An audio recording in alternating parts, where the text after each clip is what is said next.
guys think about the long-term possibility of states actually implementing the plans? You know, EPA's set up a program where state by state they're required to submit implementation plans and carry this out. There is some history, though, I'm looking at you, Texas, of refusing to do so when it comes to greenhouse gas rules. And the courts may say they have to, but do you guys think that EPA is going to be able to come out with a plan to implement federal regulations on behalf of the states, or is it all too complicated based on how they've set it up?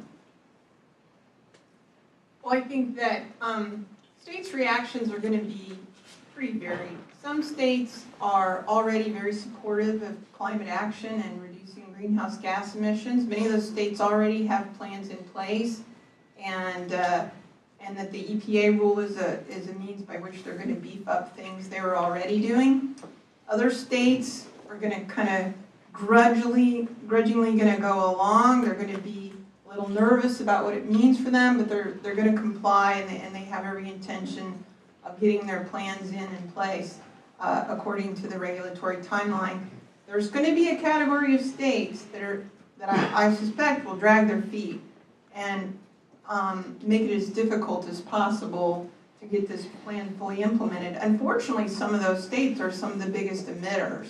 So when we're going to try to measure what the success of this rule is, you really got to see what were states doing anyway and what are the foregone emissions reductions by the laggards. I want to emphasize something Doug said earlier. This process is going to be lengthy. It's going to have fits and starts. And all of this, to me, builds a case for an alternative authority that's more enduring, more sustainable, gives stronger price signals to investors in the energy sector. It's not so sector specific, but more economy-wide. My hope is that the fits and starts that we're talking about in this rule generate a dialogue on better ways to move forward and reduce emissions cost effectively. So I think that they were terribly conscious of the possible pushback by the states in constructing this. And if you dig inside of it, one of the interesting things that was done in constructing the baseline against which the reductions are measured is it ignores huge chunks of hydro and nuclear power generation in a lot of states, and thus penalizes those states that have actually been most aggressive on reducing how much carbon they emit. As a result, those kinds of states, so Washington State, have much bigger percentage reductions required of them than do heavy coal states like Kentucky. And I think that was a raw political calculation that said, look, we're going to have to get these states on board, so let's go easy on the guys who have a lot of heavy fossil imprint. So, you know, they knew it was coming. I don't think you can solve everything, but they clearly stacked it, in my view. It's also it's a hard to understand rule. I would encourage no one to read it. One of the things that I at least don't understand, and I have smarter people than me who've looked at this as well, is how you translate the intensity target into a total emissions target if you're someone who belongs to the Northeast RGGI system, for example. They already have. I don't know how that happens. And so those are the guys you should be able to get on board most easily, and I don't think they can figure out what they're supposed to do under this. And that's going to be a problem. Do you think the EPA is going to, you know, I guess from a legal strategy standpoint, get all the way to a final rule without releasing more information, I guess, about how they got to those carbon intensity targets and how to make those calculations, or are they just doing it with quieter state-by-state conversations?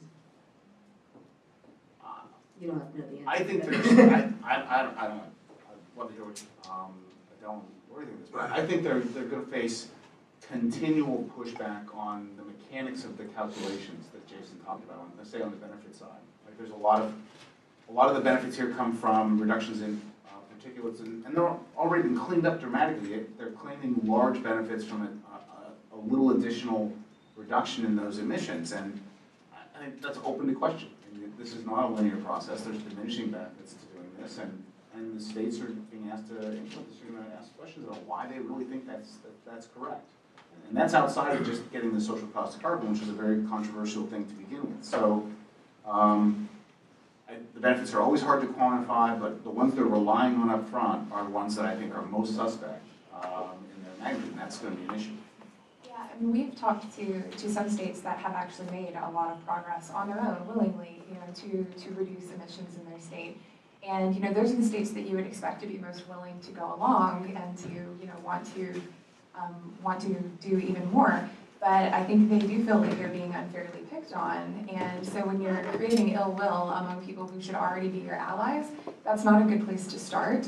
And then the states that are not going to be your allies are not going to be your allies moving forward. And I would echo what Adele said, that I wish this were a starting place for a national dialogue about the best way to reduce it, rather than saying we're going to just, like, hell or high water, do whatever we think we legally can, whether that's the best thing to do or not. And I understand that there are costs to delaying action, but there are costs to doing it this way, and this way may get undone.